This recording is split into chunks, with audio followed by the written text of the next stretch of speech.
Hello, everybody. Let me see who we got into chat. We got Luke. I see Riker Cleric Corner. I see Artur. Thank you guys for showing up this morning. Thank you. Oh, Luke's saying this is his favorite class. This is actually the Fathomless Warlock. Fathomless Warlock's actually a really good one. So, hello everybody. Welcome to Dungeoneers Pack Live. My name is Josh. Thank you guys for tuning in. Dungeoneers Pack Live is a weekly live stream show where I discuss topics for D&D 5th Edition to provide insight and solution for problems you have at the table. In this episode, we are going to be talking about the Warlock. We're going to be looking at the narrative aspects of the class in order to help you create and roleplay a better Warlock character, and also be answering questions from the chat. And this week, I'm joined by Chris from UndrLVLd. Say hello, Chris. He's a disembodied. Hello, everyone. He's a disembodied voice right now. We're having some issues with his camera. So, but he'll be here in literal spirit. You're like our Warlock patron in this episode. Happy to be your patron. Yeah. All right. Before we get started, Chris, tell them about yourself. You're a growing YouTube channel. Yeah. Chris. My name is Chris from UndrLVLd. As you said, I started YouTube towards the end of September. It's been great. I've met a lot of great people, such as yourself, through the process, and I'm climbing my way up to the 1,000 subscriber goal. I'm a little over 600 right now, and I've been having a blast. Yeah, man. It's that YouTube grind. As soon as you get that 1K, it feels like a little bit smooth sailing after that. So I hope you hit it really soon. Appreciate it. Yeah. All right, so we're gonna get started. If you guys have any questions, just throw them in the chat. I will put them up on the screen. So we're gonna start with the big one. When it comes to Warlock, let's define it. In your opinion, what exactly is a Warlock, Chris? To me, it's like, you have the wizard that learns magic from books. You have the cleric where it's like gifted to them in a divine way. Warlock to me is like a partnership. I mean, it obviously will probably lean one way or the other, and it might not be the healthiest of relationships, but that's to me what a warlock is. It's like a partnership. Yeah, and I agree. There's a big distinction, obviously, with all these spellcaster classes.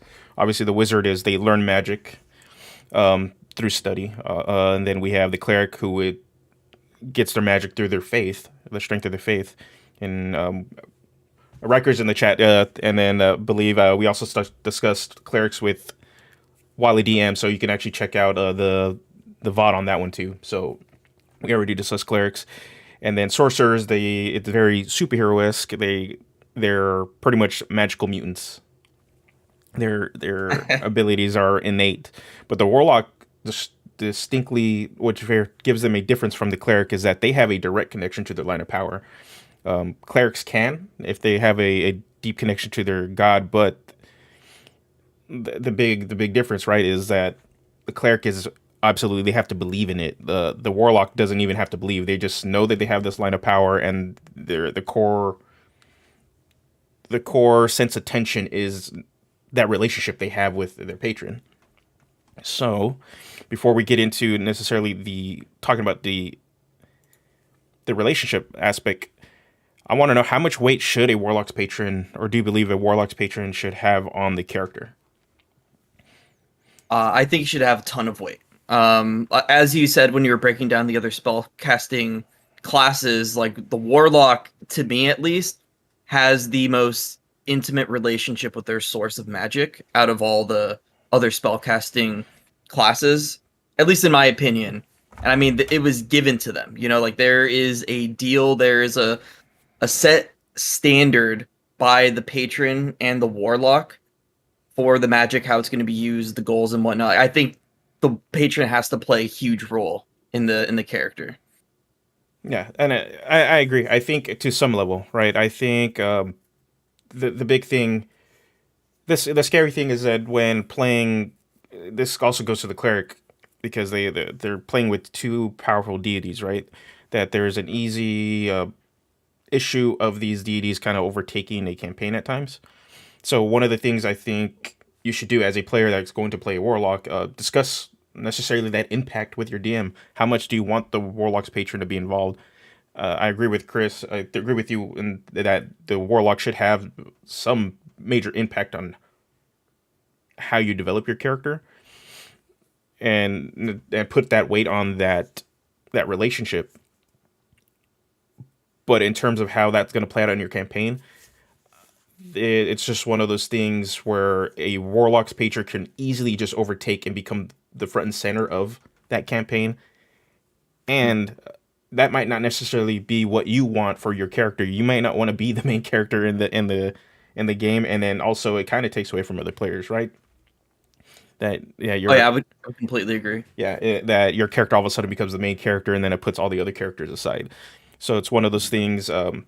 Discussed with the DM. I've seen it where it's perfectly fine where your Warlock patron has no role in the actual campaign you're playing in, and it's, especially I see this in a lot of pre-written campaigns, right? Because it's from start to finish, you kind of have a set path, and if your DM's just going straight out of the book, well, you're playing a Geely patron Warlock in say like Salt Marsh or Strixhaven. Well, what your genie patron might not be popping up at that time.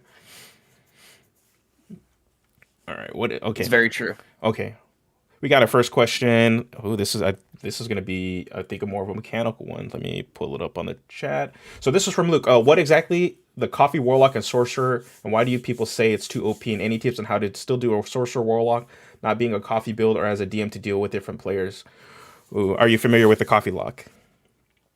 No, I'm still somewhat new to the game, so Okay. terms like that I'm not really familiar with. Okay, so Coffee Lock is a very, very powerful multi-class combo between the Warlock and the Sorcerer because of how the interaction between the Warlock's pact casting works, since it recovers on a short rest, and the Sorcerer's not the meta magic, but it's how it can actually use its spell points to recover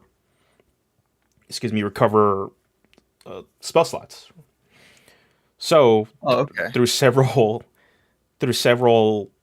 pretty much short rests and stuff, you're constantly just having renewable spell slots over and over again because you can just dump your spell points to recover spell slots and then convert those spell slots into spell points, and it's just over and over again.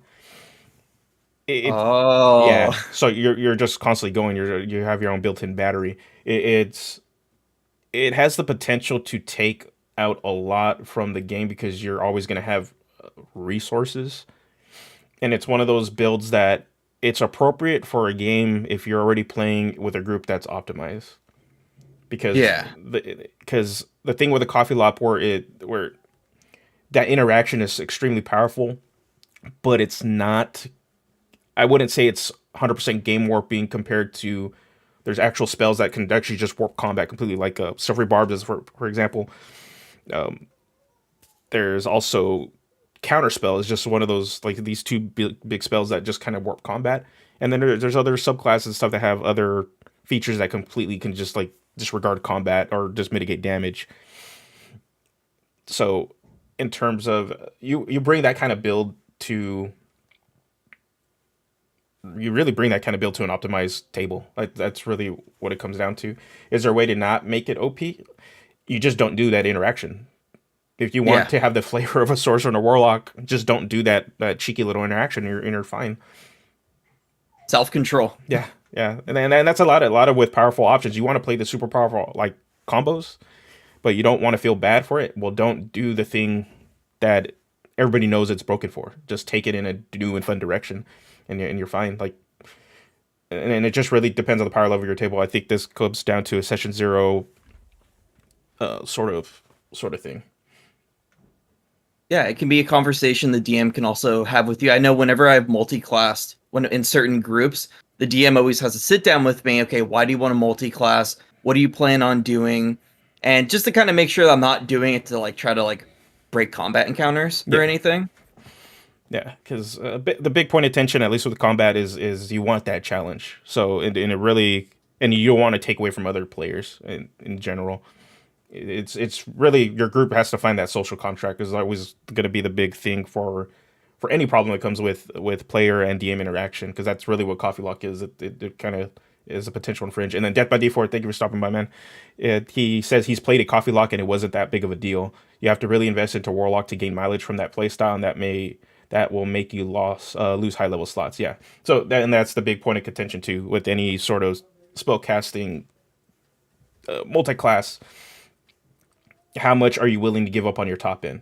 At the same time, it really just depends on if you're going to be playing in that top end. Unfortunately, most games only last till like level 10, highest maybe 13.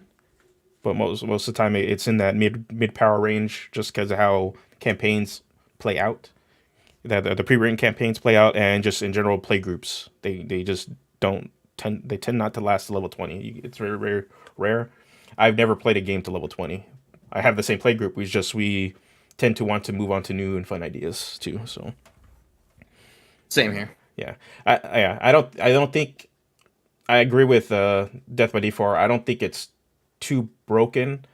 But if you're playing in a party that's more role play centered, not necessarily mechanics driven, and especially you're playing with like a newer DM, it's gonna feel busted. It'll feel busted. It'll feel like you're doing stuff wrong. And then Cairo Copper says, out of all the classes in D&D, Warlock is one of the big ones you really look forward to having a player pick to easily lend itself to the hooks for the campaign, as many of the favorites are homebrew to speaking. And that's from a DM. I agree. And that brings me to my next question. Where was it at? Because that leads into that'll lead into a DM sided question actually. So, Chris, what do you think? What are some ways a patron can interact with a character without completely intervening or railroading the campaign? Honestly, simple communication. For example, if anyone here has played Baldur's Gate 3, if you mod it, you can play as Will, who's a warlock in the game, and most of the interaction he has with his patron is just communication through a sending spell. But it's like whenever they do communicate, it's like powerful and impactful. Like the patron doesn't have to be there, doesn't have to influence the story at all. Like just simple communication, them commenting on, what you're doing, how you're doing it. Simple things like that can be just as powerful as them appearing in front of the party or influencing the story. Yeah, I agree. Baldur's Gate 3 is great. It's great. I'm looking forward to that. The full release. It's great, dude. Yeah, It's great. yeah, You're gonna love it. yeah. But yeah, I think the big thing when it comes to this, how you want them to influence any sort of game, and especially how they interact. One approach I'm taking, because I have a Warlock player in my game, in my Avernus home game, and he's a Warlock of Levistus. So this is the Archdevil that's frozen in a block of ice that is all about escaping and breaking free because he can't do it. And the big thing I'm playing with him, I'm not necessarily trying to make him the big bad of the game, but he's not necessarily good either, right? So Yeah. my recommendation for people that want the patron to be involved in some sort of campaign, but not necessarily put that character always at the front and center of it. The reason a patron would probably want to help out their warlock is because whatever greater threat and evil that they're facing in that campaign is probably also a threat to that patron. So it comes down to the enemy of my enemy is my friend situation. So I could see them pulling them aside, giving them a new access to a new spell, maybe some sort of magic item that's going to help them either survive so that they can get to that endpoint. Maybe they are going to be able to sort of move the plot point along, especially if the group is kind of stuck. They can sort of intervene and be like, hey, this is what's actually happening. I need this warlock. I need you to do this for me instead. Like, this is going to get you to the direction I need you to put pretty much my chess piece in the right so we can, win the game. It's very much a similar to what a cleric can do, but I think a patron, the difference between a cleric and a patron, the cleric's a deity, is that the patron is very much selfish. The end goal is always going to benefit them. So Yep. so yeah, so special magic items, access to spells, somehow, or having another warlock that's under their control somehow show up to help the player warlock to be like some sort of messenger. If the warlock patron is using, or the warlock is using a familiar, the familiar can be a conduit for said patron, and just act as a bridge to speak with your warlock. The one of the things I use and have been using is like somehow during a sleep or long rest session, the warlock kind of pulls the spirit of, or the patron pulls the spirit of the warlock and presents him right in front of them. And that's when they discuss. Especially since they're in hell right now, and the connection between them is a lot stronger than it normally would be if he was on the material plane. So the big thing is always make it. I think Chris, you hit on it. Make it cinematic. Make it big. Like if the warlock is interacting, it's for a big moment. Exactly. Yeah. And it doesn't have to break the campaign or anything like that. Yeah. All right. Cleric Riker had a question. What warlock subclass should exist but doesn't? However, a lot of people have said my answer in the chat. Yeah, I agree with what everyone's saying. Great Worm Warlock is like, I was expecting it in Fizzbands, but nope. Yeah, they easily could have done a lot more. Half that book could have been player options for tons of dragon-based subclasses, and they rightfully should have. I think that was the big missed opportunity. They kind of got lazy and said, well, if you want dragon characters, just reflavor I hated that part of the book. Just reflavor these options, and here's some feats that can get you along the way. It's like, well, no, a great patron dragon warlock would be sweet. A path of tooth and scale barbarian that's powered by draconic blood, it would have been sweet. A dragon knight fighter would have been awesome. Like they easily could have just done a bunch of different things. So yeah, our answer is the same as you guys in the chat. Yep, 100% agree. Yeah, dragon. Before then, I probably would have said genie. But since it's printed, it got printed. Yeah. But other than that, definitely dragon. I mean, maybe if they do like a Dragonlance supplement or something, maybe they could toss it into there. Like they can still do it. Yeah. I think it's just a matter of time. Yeah. And then I'm trying to think any other settings and stuff. I know in. Well, no, I was gonna say in Ravnica they could make a pact that if you want to be a Orzhov and have your patron be the Ghost Council, but you can use the undead subclass for that one, the new one from Van Richten's. Make a fair dragon your archfey patron. Yeah, exactly. That it was very boring, very very lazy on Wizard's part. It's actually funny because on my channel I'm making a Moonstone Dragon and Archfey Warlock patron. Oh, so yeah. But I swear I'm trying to make it interesting. Yeah. Yeah, it's just it was just missed opportunity. All right. Ready. Next question. Since we're actually talking about subclasses, what are some ways that we can have a subclass mechanic or theme influence the character and reflect their relationship with their patron? I you know what, for this question, I think the perfect representation of this question is the Celestial Warlock. Yeah, like it gives you an example of who your patron can be, and then that next paragraph basically describes how it could influence your behavior and your beliefs.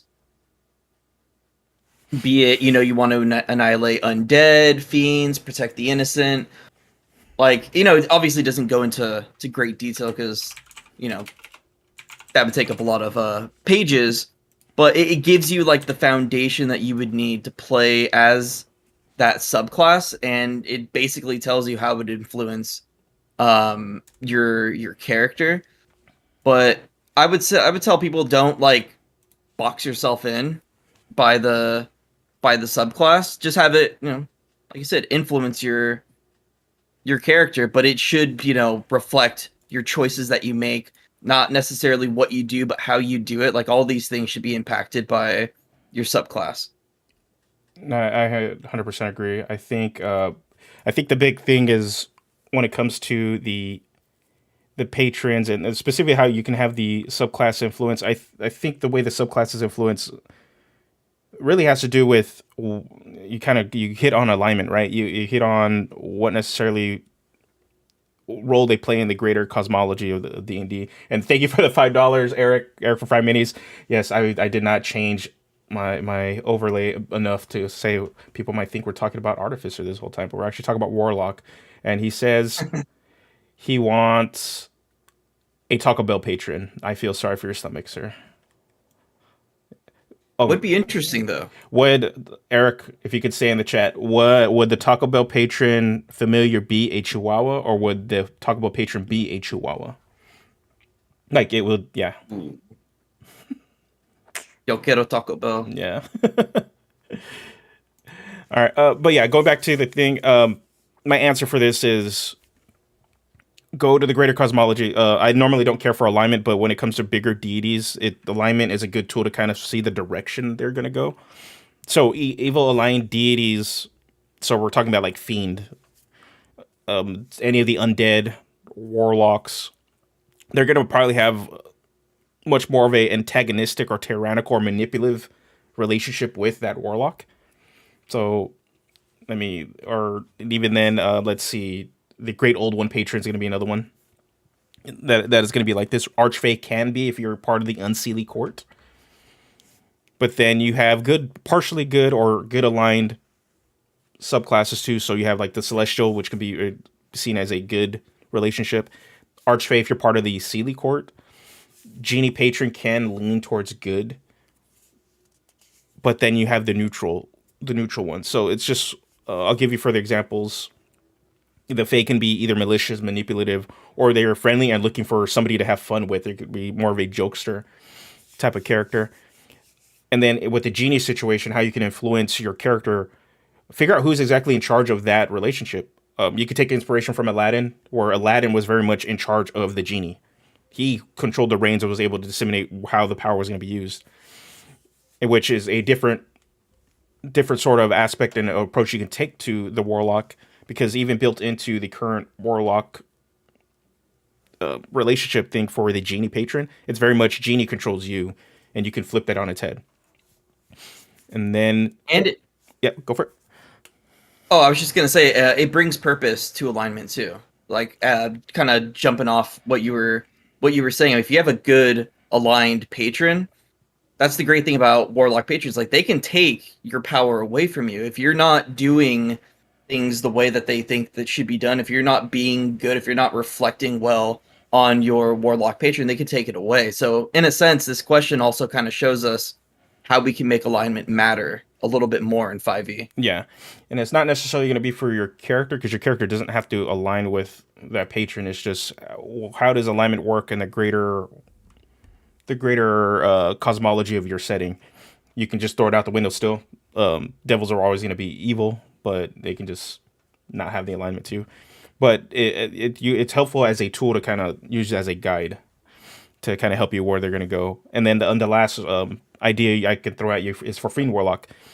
The nature of how that patron relationship works, fiends are very, when it comes to devils specifically, are based off of creating a contract, a law.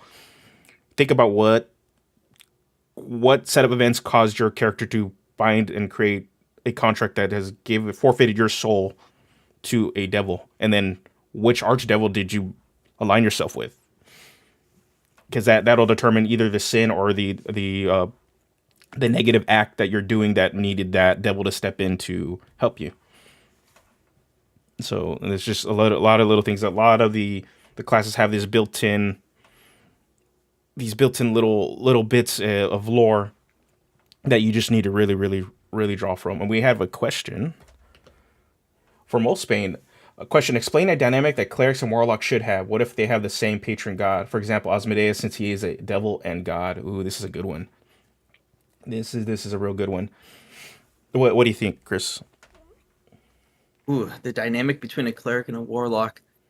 I would say for this example, I mean, assuming it would be a celestial warlock, I mean, it could be as easy as, maybe the cleric has a little bit of sympathy towards the warlock. Like the cleric, at least from what I understand, is like they're blessed, they're gifted with these magic abilities.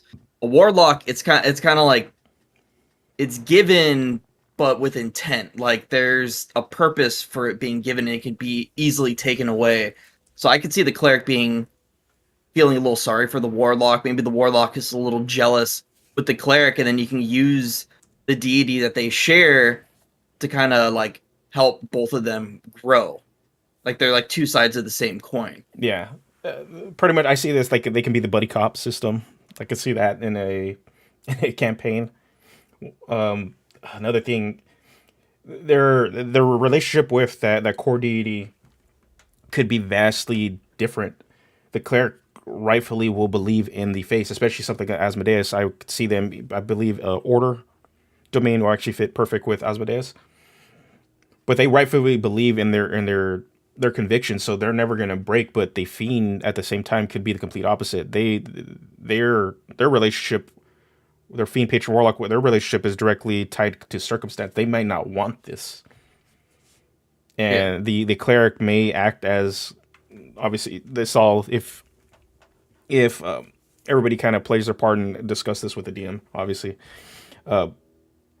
the cleric may be the one that's guiding through the patron to guide the warlock to a certain direction. They become that messenger, that conduit for the warlock or for that patron. At the same time, you can have them be directly opposed, and I would say buddy cop. Like there's a lot of different ways to play this one, especially if like you have Asmodeus, or right now in my party I legitimately have a fiend patron warlock, and then I have good aligned characters that their deities are gods that directly oppose these fiends. And again, it's a situation, the enemy of my enemy is my friend. So what the big end goal is, what does the group need to accomplish at the same time, and do these goals align? And if they do, what does, as a DM, consider what does the patron want out of this?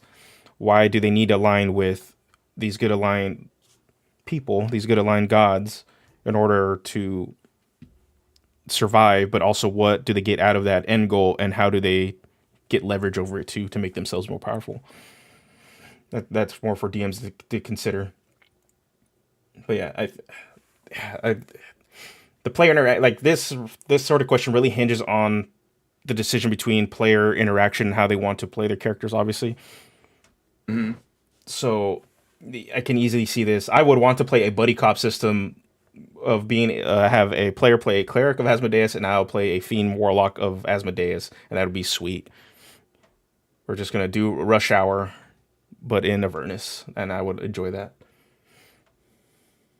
Thank you for that question, Wolf. I actually wrote that down. It definitely sounds like something fun to do in Yeah, a future campaign. yeah, that is awesome. Thank you for the question. Looking at the time, okay. Looking at my questions too. Okay, we're gonna go down to the next one. I think this was gonna. I know Riker's in the chat. I think he's gonna enjoy this one. Should a warlock need to have a patron for their magic? And the reason I bring up Riker because he's all about reflavoring player options, and this is a big one. And this can vastly change how you can play a warlock if you remove their patron. So, Chris, do you think that a warlock should always have a patron? I think that to get access to magic, yes, you need a patron, but do you need to still have a patron to keep the magic?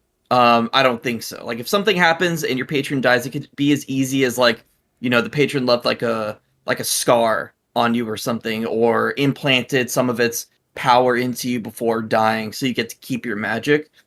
So I would say at first you have to have a warlock patron, but eventually, if you want to, for story purposes or whatever, you want to get rid of that patron, I would say that there are ways that you can keep the magic and have it be like a nice narrative tool.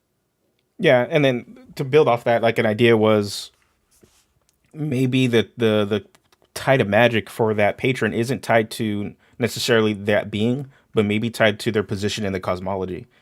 So I'm going to keep referring to Avernus, my game, because it's on my mind really quick. But there's a lot of archdevils that are involved with this. But Zariel can be a fiend patron warlock, but formerly Bell was in her position, which was another pit fiend looking devil. But you can have it so that if you remove Zariel and say that the fiend patron warlock you have was tied to Zariel, their power doesn't go away, and it could be because it's that seat of that position actually holds the power, not necessarily Zariel. So if Bell or whoever takes over that seat could be the one that yeah, they can disseminate the power, but they necessarily aren't the ones in charge of that power. This is another thing you can look at. Eberron, another great setting for fifth edition. You can play a celestial patron warlock, and your patron isn't an active being; it is an embodiment of light. If you're going to play a Church of the Silver Flame member, they're all members of the Church of Silver Flame that can invoke divine power, get their power directly from a source, which is the light. So, and the light is, there's some weird things when it comes to that light. If you get into the Eberron setting, because there's like a demon bound in it, so that maybe the demon's sort of interacting with it, or it's the light itself, which was a dead quaddle that bound its spirit and created the light. But either way, it's one of those things that it doesn't actually have to have a conscience. It's just a source. You have a relationship to that, and it puts you a little bit more as a cleric in that sense. And I would say another good example for those that are watching Zadriel Unlimited, Opal, which was a Hexblade warlock, her sister was her patron. So it doesn't necessarily mean that your patron needs to be some sort of very world-shaking powerful entity. It just needs to be some sort of source of power, and that's powerful enough to lend their power to you. So I would say you do need to have a patron, but not necessarily needs to be a powerful one. You just needs to be powerful enough to lend you power. And Eric is asking me, I'm going to put his question on up here. Is that a cat on your hat? Yes, it is. It is a pirate cat. That could be your patron. Yeah, that's my patron and familiar. So, I'm reading the chat right now. Okay, and Stephen Harris brought this up when it comes to relationships and how what can be a different for your patron relationship is that in the book it specifically says your patron can be completely unaware of your presence and you can steal that knowledge. So that's another thing. Yeah, your patron doesn't even know that they're there. You're just like, you somehow backdoor access to that power. And then he says this would be fun to play out. Yeah, that's actually really awesome. And he said, this is why I dislike looking at patrons as power sources. Once characters are opened up to magic by their blood, studies, prayer, convictions, or deals, you start developing that power. Yeah, see, that's interesting. I think the reason why a lot of the ties go to like the patrons become a source of power, or at least where you get access to it, why players like to just play that up, and DMs too, because patrons are such a great DM tool to kind of influence the world. And a lot of it, I think, stems from people watching Critical Role, especially season 2, and seeing how that warlock relationship plays out. But then there's just a lot of other fantasy media. Warcraft is another big one. Obviously, the warlock class in that class, you're directly in direct lines of power and dealing with demons and devils and stuff. But I really like this right here. I'm going to pull this up. As sources of knowledge, you don't have to worry about them taking things away unless you're doing something to actively inhibit you. Yeah, and I agree. And there's another way to play that relationship. And another thing I could see you doing with something like this is you've stolen and bound yourself to a deity, and you've stolen magic from them. What are you doing to keep under the radar? And then just constantly have that level of stress your character is going to have throughout the game. It's like, what are you doing to keep under the radar? And and for a DM, why isn't the patron acting? What's holding them back to act and do something, or do they even care? And that's another way too. If you want to play a warlock that doesn't really want the patron super involved in the campaign, this is another like fun way to do it while still adding a sense of urgency or anxiety to your character, another quirk to them without having to super heavily influence your game too. And Awesome. that's why it's really important to have that conversation with your DM, because if your DM sees your patron as like a source of power and you see your patron as I'm kind of siphoning that power from them unknowingly, like that's two completely different like outlooks on the patron, and that would kind of reflect poorly while you're trying to play throughout your game. So it's very important that you have a conversation with your DM so you're both on the same page with everything. Yep, yep. And actually, this brings us to my next question: is a warlock bound to the patron's will, or do they have the freedom to deviate from their warlock's wishes or their patron's wishes? That's a really good question. So I would say, at least for games that I would be running, the way I would run like Warlocks is regardless on the reasoning or how, like, somehow you got power from the patron, be it them knowing or not knowing. But the patron has the ability to like take it away from you. So I would maybe try to angle it to where not necessarily that the warlock has to like abide by every law or whatever of the patron, but it's like, just be aware that, this is something that can be taken away from you. And that's why I think that the best warlock patron that Wizards of the Coast accidentally gave us is the Demagoth from Strixhaven. Like, Oh, I mean, they have the Pact of Pain, they have the Barbed Gift, and it very blatantly tells you, what the patron likes, and the patron likes misery, negative emotions, pain, and suffering. So, I mean, that right there, they don't even have to really give you the power. Like, as long as you're doing that, you could probably just siphon the power from them. But so no, I would say no to make the question simple. I don't think you would have you would have the freedom to do whatever you want to do. You just have to remember that there's going to be consequences, perhaps. I agree. And just really quick, thanks Eric for minis. Go check out his channel. He's covering all of Mordecai's monsters on the multiverse, going through every race, every single race. So he's continually putting out like 2 episodes a day. So definitely go check out his channel. Thank you for stopping by, buddy. But yeah, as a warlock, as a player, you want completely utter free will to do as you please. And as a someone who's been sitting in the DM seat for the last almost year now, I want to give my players as much freedom to do and choose as they want, and allow them to role play it. And if they do something that works against their patron, a DM could obviously step in and now use that patron to do something else, right? Always use that patron to come Mhm. in, and it's just plain of that interaction. So yeah, a player, you have freedom to do as you please, and that's really comes down to what relationship are you going to have with the patron. Yeah, are you willingly serving your patron, or are you trying to work against it to break that pact? And are you afraid of the power? That's another thing you need to really look at. Is your character afraid of what they did? What did they do to create that power? Did they need that power for a time and don't want it now, but can't break it? And let's see, pack magic could easily be a gift for a service you did prior to the campaign. You saved a unicorn who was friends with Oberon, and now you're an archery pack warlock, debt paid. Yeah, and that's another thing too. Oh, That's an interesting way. Yeah, and that's another angle you can play it with too. And then you're still free to be as you are.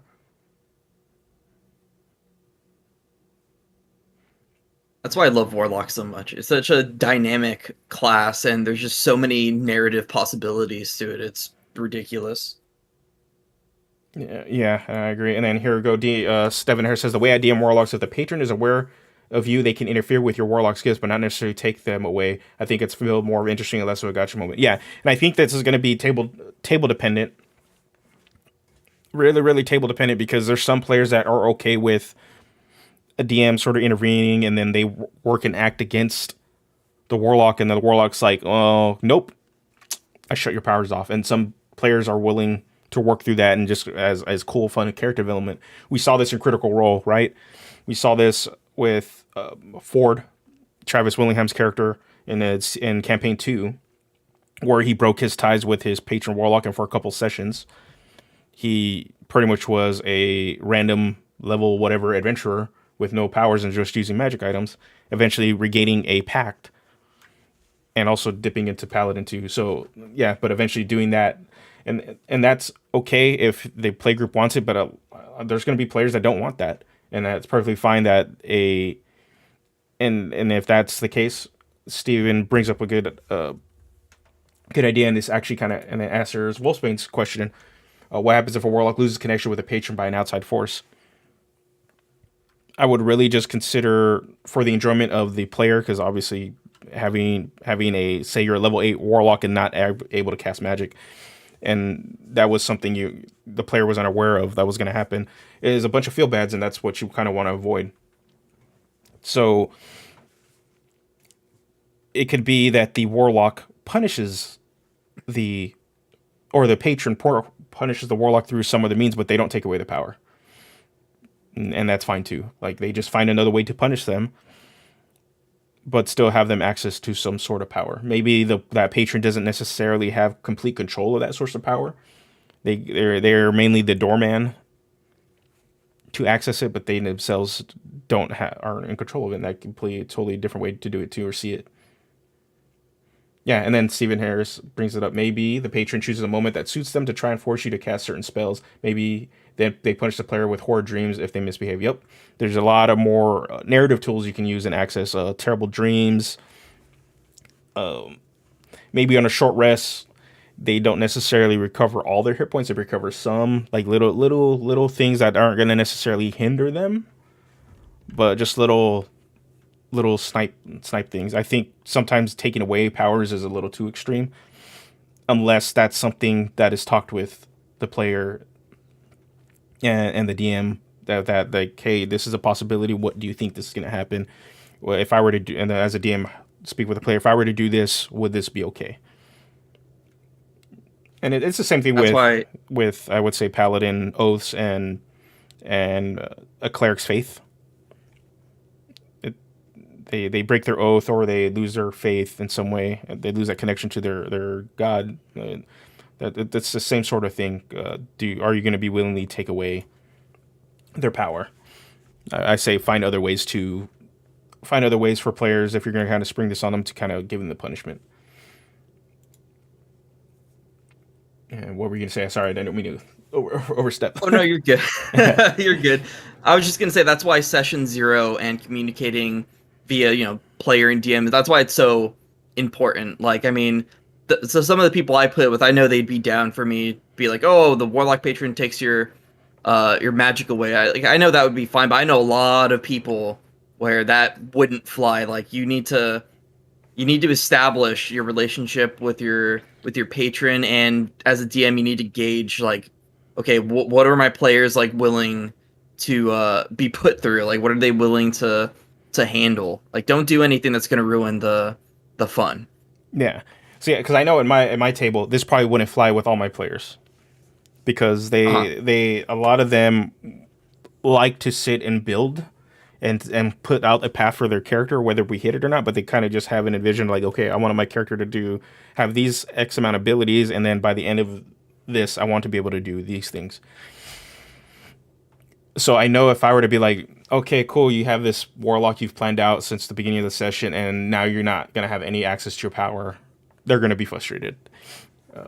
I know they get openly frustrated when I make a harder encounter that is going to put them on the verge of death, and that if I've killed a couple of characters, and I know that's frustrated them a bit. So I can know me and my group, if I were to just turn the faucet off, they get no more powers, it's not going to be a good time for them. So yeah, session 0s, and then even then, you don't need to also just have one session 0. This can be an ongoing session 0s. These out of game talks that you have with your players, and to always kind of see and kind of check on them, to see where their headspace is at when it comes to the game. Oh, okay. Yeah, because it could be possible that maybe we follow up with a player and like 3 months into your campaign, and all of a sudden they're like, what? I really don't want to play a warlock anymore. I want to play a fighter. Yeah. Then having their powers taken away and converting them to fighter might actually be worth doing. But you're right. Like, definitely follow up with your players. I don't think, at least in my experience, I don't think enough DMs really do that. Yeah, I know that's been more of a DM advice that's been coming out a lot more recently, because normally the first set of advice was right in the older YouTube D&D sphere. The older guard was session 0 and then never again. And now it's like, no, you should have continuous session zeros to kind of just check the headspace of where everybody's at. Because at the end of the day, we're all just here to have fun. Like, we just want to have fun, to play the game with our friends, regardless if it's going to be role play heavy, chips, beer, and just kind of just kicking down the dungeon, or like super optimized. Like, everybody's there to have fun, just making sure and checking in on your friends and family members that you play with, and make sure that they are having fun. Devil Ham said an example of a fun warlock would be a Genasi genie lock, and your patron is your grandmother. I could see this as like a DAO. And then just constantly checking in. Have you eaten, sweetie? Have you eaten? Make sure you're eating. Yeah, you look so thin. Yeah, you're looking so thin. Yeah, just constantly doing that kind of stuff. That would be awesome. And on your birthday, just sending you $20 here and there. That'd be fun. Okay, we got another question from the chat from Fosnecros. Question: how do you show, explain, convince someone who thinks Warlock is weak and is not as good as other spellcasters who's looking for a catch on Warlock? In general, people have a lot of perception of what a class is going to be, and part of it is I'm going to kind of call out other people on YouTube and other influencers because of kind of stuff we say at times. So people are going to take that and post it on Reddit and post it on everywhere else and be like, and hold it as gospel, which isn't true all the time. Like, we see this with Monk. We see this sort of idea where Monk is always bad, and we saw this with Ranger at the beginning of 5th edition. Ranger is bad, and that wasn't necessarily true. If you want to see reasons why Ranger wasn't really bad, I would say Pack Tactics has a solid video on this, and on specifically Ranger, to kind of see that, and it kind of breaks it down a bit better. But if you want to convince a person that a Warlock is mechanically not bad, because I think that's what it comes down to, they're just not good as other spellcasters, it's convince or to discuss with them the role that the Warlock plays. The narrative weight is amazing, and you can just always sell somebody on it. But it becomes down to what they want to do. Obviously, wizards, bards, clerics have an expansive spell list that allows them to manipulate and do all kinds of supportive things. And if they're a control-ish player, Warlock might not be the best playstyle for them. But they are a solid, super accessible blaster. Majority of the time, they're going to be spamming Eldritch Blast, or if you're a Hexblade or a melee lock in general, you're going to be, smacking with your sword. So the big thing is, you want to convince somebody to try something new or play something different, and especially if the narrative fantasy isn't what they're wanting. Ask them what they want to do in the game. What do they have fun playing? And if they say, I want to play somebody that just shoots and blasts primarily, I want to be a blaster, Warlock is the perfect thing for them, because Eldritch Blast is just so good as a cantrip. Like, they're going to have access to some control spells if they want that, but that's not necessarily going to be their main role, especially if you have a cleric or a wizard or a bard in the party. That can be a different thing. And also, as a Warlock, you're a charisma-based character, so if they like being social, like playing, like being the face of the party, Warlock is another perfect class to kind of set that up. So, and it's really finding their playstyle. I think Carter is finding their playstyle, knowing what they want to play is going to be the biggest thing. Most of the time, people kind of are set in their ways too of like what they like to play. And Warlock's chassis, I will say, isn't always. The Warlock chassis and subclasses don't always give you enough room to really be a controller or something like that. So yeah, that's really, you just find out what they like to play as in the game, what kind of out of combat role they like to do, and what kind of combat role they like to do. And normally there's enough subclass diversification in any of the classes, everybody can kind of feel and where they fit on the game. What do you think, Chris? I completely agree with everything you said, and we need to make sure too, like when you're basically trying to promote another class, because I do know those people that they play the same class every campaign. So yeah, of course, every now and then people are going to try to to change and hey, why don't you play a Warlock? But just make sure that promotion doesn't turn into them misinterpreting that as you're telling them to play that class. Like if you say your thing. I mean, I still think Warlock's like the best class in terms of like narrative storytelling, in my opinion, out of all the classes. But you know what? If that's not their thing, just like you said, talk to them, find out what they want to do, what do they want to accomplish in the campaign, and lead them towards another class or the same thing that they've been picking this whole time. So don't make them feel pressured. Yeah, and then honestly, this advice goes for any class. It's really, yeah, because there's just some people are gonna have their mind made up, or something just doesn't sound cool to them. Cleric was one of those classes that, for me, when I started playing, and Warlock actually in the same vein too, were just two classes that, and they had the most narrative weight. And I think out of all the classes, just because of how their ties to a higher being can influence the game, and it kind of has this built-in, a little bit stronger built-in story compared to other classes, I feel. But there were the two classes I was like, I don't want to play these when I started playing. Like, these kind of seem lame. And now, like, I regret that because Cleric has been on, like, my super, super back burner. Every time, like, a campaign comes up, I want to play Cleric, but then a couple of my other players in my play group are like, nope, we're playing Cleric. I was like, okay, cool, I'll play something else. And Man. yeah, so I got like 50 million Cleric ideas just on the back burner, just waiting to find the right campaign for. And for me, it was Warlock is just one of those things. I just never found the right patron to have it make sense because I tend to not like edgelordy options. I just don't like having or playing in a way where there's always some sort of not depressing, but just like this evil foreboding sense with the character. I tend to like characters that there is a sense of seriousness, but also there's some levity to them. And it's just because I when I approach the game, I want to have like a good time. So that's why I'm waiting for an opportunity to play Genie Patron, because that's like the perfect one for me. It's like cool. Like, I know I could play Archfey, but the whole Fey idea isn't necessarily my bag of tea, my cup of tea. But Genie, touching on all the Aladdin nostalgia, is like I'm just waiting. Like, I've already asked my DM whenever I get a chance if I can just flavor my familiar, whatever it is, as just a flying monkey. So That would be awesome. I'm just Genie waiting. sounds like it'd be a lot of fun. Yeah, Genie is a good one. And then there's some ridiculous builds too, but I'm probably not gonna do probably get into those the Dow Lock builds. In the kitchen. Okay, Rich said we got a couple more questions. Rich said, would you say Warlock is an easy caster for new players? I would say so. Yeah. There's not too. You don't have as many.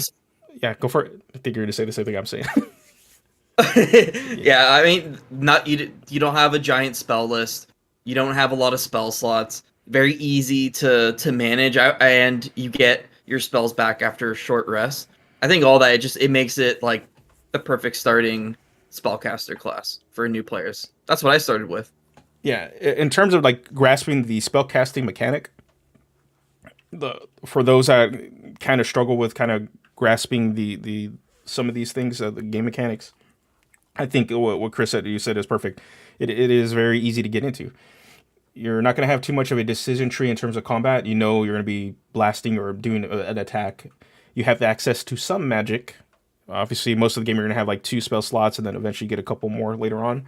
And then you're going to have your subclass features, so you kind of get the best of all the worlds together. I think the only hard part about Warlock that might throw players off is in terms of how they have to build them, because you have a lot of options that are front loaded. You have your packs, and then you have your invocations, and it's sort of like those building systems that are, I think, going to be harder for players to grasp at times too, newer players. So like, you're trading the ease of use of the spellcasting system for a little bit more build option system with the Warlock that you don't actually see. I think the only other class you see that sort of build option-esque thing that's built into the character is probably the Artificer. And I think Fighter can be another one that can be that way, but that you would have to use feats for that. But other than that, I think just built into the system, not using anything outside of the class makeup. Artificer is the only one that's going to be just as complicated in terms of those build them up options that the Warlock has with invocations of pacts. So yeah, so I still think they're an easier class, easier caster class if you're in terms of just looking at this pure spell casting. And then Devilham has a question. What invocations do you think are still needed for Warlocks? Personally, I would love to be able to change the damage on Hex to different elements. What do you think, Chris? I really like that idea of being able to change your hex damage. I think that'd be great. I think in terms of invocations, it's like the question earlier, how do you convince someone to play a Warlock? Like, because, on the outside looking in, if you don't know about Warlock, if you've never played one, it literally just seems like a blaster class with Eldritch Blast. Well, how about an invocation to make Eldritch Blast like a melee attack or something, or like it imbues power into like a melee weapon attack? I think having invocations that kind of change up the play style of the Warlock and make them into a tank or a close quarters fighter or a musketeer or something. I think stuff like that would be really good for a Warlock. Yeah, for me, I think this hits on another one of my ideas. I want to see more cantrip based invocations, so that there is a little bit more build variety in terms for the Warlock. Because right now your only two options, right, is Eldritch Blast, or you're going to be Hexblade, Patron, and use your weapon. And even then, if you're doing Hexblade or any sort of a Pact of Blade build, you're not really you're not incentivized to use some of the melee cantrips, right? You're not Booming Blade and Green Flame Blade. I would love to see a full expansion on just different invocations that help power up cantrips that are outside of Eldritch Blast, and even to the point they don't even have to make invocations for every cantrip, damage cantrip. They can just have a broad invocations that power up other cantrips, and they don't affect Booming Blade, or they don't affect, Eldritch Blast. Since Eldritch Blast has like three invocations that just power it up, you can just literally have maybe one or two invocations that just boost up all other damage cantrips to kind of keep up with it, so you have some build variety in terms of what you're wanting to do, because that would definitely help out stuff like Celestial Patron Warlock, where they want you to use I believe it's Sacred Flame that they get as a cantrip. Mm-hmm. But with all the invocations you get for Eldritch Blast, it's like, well, it just makes sense to use Eldritch Blast. And it's like, why use anything else at that point? Yeah, and that would help too with like Genie Patron Warlock, where you want to, like, if you're playing your patron is a Ifrit, like, use Firebolt. I don't want to use Eldritch Blast. I want to use Firebolt. It makes sense. Oh, see, Steven had an awesome idea. He has some homebrew stuff. One fix I have for is that letting Warlocks pick any cantrip as their pack cantrip, which the blast invocations apply to. Ooh, that is a good idea. I like that. I like that a lot.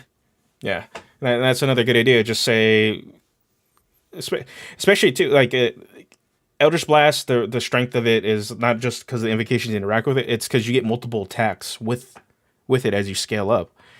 So if you kind of look at and say you give all the effects of the invocations to Firebolt, they apply. Firebolt still isn't. It becomes better, but it's not as powerful as Eldritch Blast because you're not applying all that stuff to multiple attacks, right?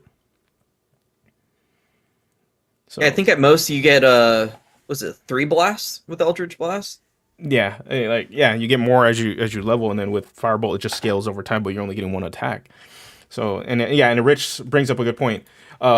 It's very easy to play suboptimal as a Warlock. Players need to realize it's okay not to deal max damage per turn. Yeah, and the thing is, I would even say it's not necessarily playing suboptimal. It's you're still viable. You're still a viable player. You're not doing optimal damage, and that's perfectly fine, because even if you're still viable and still doing damage, you're still getting the job done. And I think that's what the mindset with a lot of players at times too, is that they want to do optimal damage, to the point where obviously the optimizer community is there for a reason. But for me, as a player who started off as a optimizer and looked at mechanics purely, and now sits in the middle of like wanting to have fun narrative roleplay, but still kind of have really strong options, but more on the viable side. Viability is perfectly fine here. It doesn't take away from any aspect of the game. You can see it in my character builds. I don't try to build towards pure power. I try to build towards flavor and still have them be viable and the best that you can kind of try to be within the theme and the constraints. Because I think Richard just hit on a big thing. It's just I'm not trying to yuck anybody's yum really when it comes to like optimizing and versus this and that. It's just viability gets overlooked a lot in the conversation of these circles, and being perfectly just viable and being able to just succeed in your role in the game, I think is a lot stronger than necessarily just being the one that does the best damage if you're not succeeding in your role in the game. No. Okay, and Stephen Harris is like, let your Levistus Warlock use Ray of Frost with Lance of Lethargy and multiple beams. The big thing we actually did with my workaround for my Levistus Warlock, I gave him a special hex that allows all his ice magic, since obviously he's in hell, to break through resistance and I believe resistance and immunities. So if they have immunity, it goes down to resistance, and if they had resistance on the target, it goes down to normal. And that his Eldritch Blast and stuff interact in that same way where they're getting extra damage. So I gave it as like a special item for it. So he still has the option to use Hex, but he has like a special Hex of Levistus he can put on there to kind of help with that. And we reflavored all his fire spells because he's a Fiend Patron to ice spells, and or just replace the damage because it made no sense. Your patron is locked in a block of ice and you're shooting fire. Yeah. Okay, we got one more thing I wanted to cover. Okay, and this is more so on the player side. What can a player do to help facilitate roleplay with their patron? Ooh. Yeah. That's a really good one. You know, reaching out, it could be as simple as reaching out to them. Like, you know, you're meditating, you try to reach out to your patron, or doing things that you know your patron would approve of or not approve of. I think a big mistake that a lot of players make, that I made even when I was playing a Warlock, I left it all up to the DM. Like, the DM had to instigate the relationship with the patron and myself, the Warlock. The DM had to do all the planning. The DM had to find a way to make it work. But as players, there are things that we can do as well. We just have to, you know, read the description of your subclass, read the description of the Warlock class as a whole, and then just do things, roleplay things, communicate things that you know will get the attention of your Warlock patron. Or if you're siphoning the power from them, they have no idea you even exist. You need to do things in the game to make sure that the patron never finds out. Yeah, and the Devil Hand brought up a good thing. I'm gonna post this up here too. This kind of goes on a more like taking this idea and doing a mechanical aspect of it, is reframing the short rest as a prayer or meditation instead of just waiting an hour, right? So that hits on what you're saying, Chris. It's finding ways to just sort of reach out. My ideas is really, it's funny. I think you're looking at my notes, Devil, because it was find ways to call out to the patron. And what's going on, Fred? Finding ways to call out to the patron in some fashion, using maybe during a time of need where maybe you guys are on the phase of a TPK, and then you just tell your DM, "Hey, I want to reach out to my patron to help us out because it's not looking good."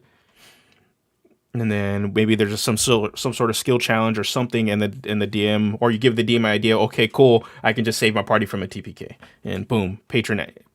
You guys do some role play. Patron intervenes, and boom, we get on to the next thing. I'm using Devil. I had written down using downtime like some sort of ritual to sort of interact. Maybe you kind of seclude yourself from away from the party during a short rest, and during that time you do some sort of a ritual to kind of be able to speak and connect with them in some sense. And then my other idea is the same thing you were saying, Chris, is your character is willfully doing acts that help benefit the patron. So the patron that will kind of not necessarily bait, but that's the word I'm gonna have to use. Bait the patron to start interacting with you and kind of give you freebies, little handouts and gold stars for doing the thing he needs to, or the complete opposite. You're purposely doing things against the patron, and the patron's starting to take notice, and eventually they're going to come in and kind of give you this a verbal warning, and then if you keep doing it, maybe a spanking to be like, hey, I need you to do this. You need to cut it out. You know. So and it's just again, it just comes down to what do you want your relationship with the patron to be? Is it going to be antagonistic where you guys are against each other? Are you a humble servant, or are you just trying to get by? Is really comes down to. So yeah, pretty much the big thing with warlocks is always going to be that relationship with their source of power. Stephen Harris brought it up that you necessarily don't have to have this sort of relationship with where the patron acts as some sort of just a general battery. But at the same time, if you want the patron to have a little bit more of a more impactful role in the game, speak with your DM. I think your DM would enjoy having a warlock in the party and figuring out ways to include that patron to shape the bigger narrative. I know I'm having fun personally doing this, and I'm assuming Chris, same thing too. When at least you're playing with your warlock character, that that you enjoyed when your DM was somehow including the patron. Oh, I love it. It's like the highlight of the session for me. I mean, I know it's a little selfish, but like having that dynamic is crucial in my opinion if you're playing a warlock.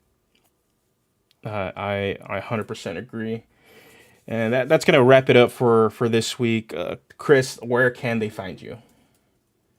You can find me on YouTube, Facebook, all that stuff. UndrLVLd without the E's is the easiest way, just like it says on my little icon thing at the top right.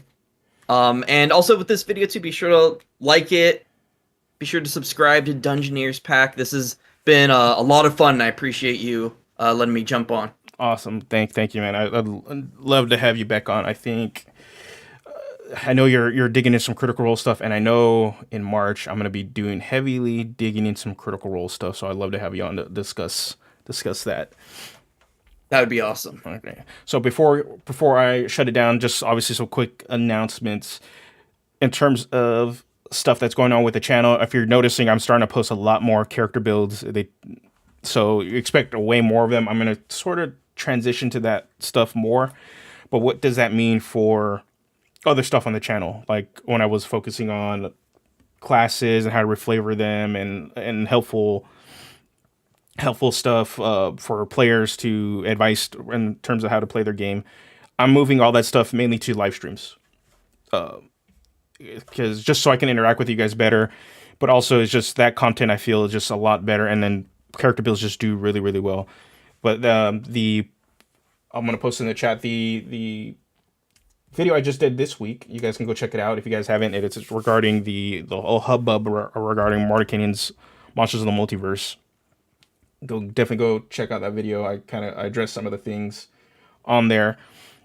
But that's pretty much the last sort of essay style video I'm going to really be doing. So for the time being on the channel, you're going to see at least 3 builds a month. And then since I already promised that I'm going to do feat videos for every class, I'm going to nail down every class and have those feats videos. So as a resource for you guys to go check that out if you guys need some things to kind of figure out general feats that you should take with your character. So expect one of those once a month. So February, I believe, is going to be Bard. But then this brings me to March. With Call of the Netherdeep pretty much coming out at the beginning of the month, I'm going to do... I need to pick up Tal'Dorei Reborn. I know, Chris, you've been doing coverage of that. And also... It's a great book. Yeah. You're going to like it a lot. And then Riker, Cleric Corner, was also using that, killing it with a book. Wintry Wyvern is also doing a bunch of content of that, and he's killing it with all that stuff. So I'm going to be taking a lot of those options and doing character builds with them. But also, I'm going to finally dip myself into the Blood Hunter and do a build and also have a couple live streams discussing the Blood Hunter. I'm going to see if I can get some of my friends on and then also bring back. Hopefully, can bring you back, Chris, and maybe reach out to Riker and a couple of the other guys that are, or other people in general that are really into Critical Role, and we can discuss how to build characters and or find the narrative, and so you guys can get ready and prep for Call of the Netherdeep if you guys are into that. Anytime you want to have me on, man, I'm always available. Awesome. Yep, we're gonna do Exandria builds, and yeah, I will definitely reach out to you and join this conversation. Fred asks, "Will I be enlisting live streams?" No, I will not be enlisting them for the time being. I just don't, and the bottom of it too, I just don't have enough time to edit a build and then also have time to edit a live stream and take the best parts and kind of pull it up. So I want to use it as a resource. I keep saying your name because that's your name. That's why. I keep saying your name because it's your name. So yeah, hopefully bring Claire Corner, Mr. Riker, because I know he's enjoying Critical Role as well. Hey, and yes, can you put the live streams into a playlist? The live streams are actually already in the playlist. You can actually click them on the channel front page. They are listed all as Dungeoneers Pack Lives. So you can go back to the very, very first one I did, and then you can go back and then all the way up. They're all there, and they're also on the playlist list. But the brand, my dude, Riker, aka Claire Corner. We're just keep saying it that way. I'm just gonna keep saying it. So yeah, but yeah, hopefully. So that's what my plan is for March. So I'm also gonna reach out to some others to talk because I want to get into the mechanics of the Blood Hunter. And also, I'll have a character build, and then we're going to do some flavor stuff for the Blood Hunter, and we can talk about flavor, reflavoring, and then in general, just talk about Critical Role stuff. Because I was a fan of the first campaign of Critical Role. I got really, really hooked. Campaign 2 was a struggle for me to keep up, and Campaign 3 is more of a struggle to keep up because 4-hour gameplay sessions sitting through that and a little rough for me now. Very long. Yeah, they were. I agree. Very. I think long. quality wise, I think Campaign 3 is a lot better than Campaign 2. But it's like, dude, you guys are really pushing the length of these episodes. Yeah, and I think the nature of their more scripted or not scripted, but pre-taped stuff now is lending to that. But if you're into Critical Role or attempting to dabble your toes into it, I suggest watching Legends of Vox Machina on Amazon Prime Video if you have Amazon Prime Video, and that as a good segue to kind of get yourself into there. It highlights some of the best ideas and story right now for season or campaign 1. You get an extra week a month to catch up. Just depends. Oh yeah, for Critical Role they give you the last week of the month to kind of catch up now, so they're only doing three episodes a month. So yeah, but that about does it. Catch Chris from UndrLVLd on his channel. Go give him a follow. Please go subscribe to him. The link to his channel is below. Then for this week, again, thank you for coming on, man. And then this week, again, I covered Mordecai's Monsters of the Multiverse, my thoughts on all the hubbub and issues, and give you examples of the major impact of that book is going to have on the story of races in D&D. Not necessarily the mechanical impact. Everybody's talked about the mechanical impact, but it does change how the story of races are going to play out in terms of the greater D&D mythos, as opposed to just how they're going to play out in each setting. So it's very, very interesting of what the approach they're taking, and I'm a fan of it. But I think there's still going to be more to be desired, and Wizards rightfully should be called out for it too. So again, thank you guys for showing up. Thank you, Robert, Steven, Claire Corner, aka Riker, Rich, Eric was in here. Let's see, Fred, Devilham. Keep going down the list. Let's see, Artur was in here too. Albert. And I think that's almost about everybody. Fossil Necroswole Spain. And then I believe right at the top, Luke. So again, thank you guys for all showing up. Next week, we're going to be talking about sorcerers finally. We're going to be digging into sorcerers. And yeah, and expect another build video next week. Obviously, support the channel. Like, comment, subscribe. You can support us directly on Patron or here on YouTube. And until next time, guys, you guys have a good one, and you guys take care.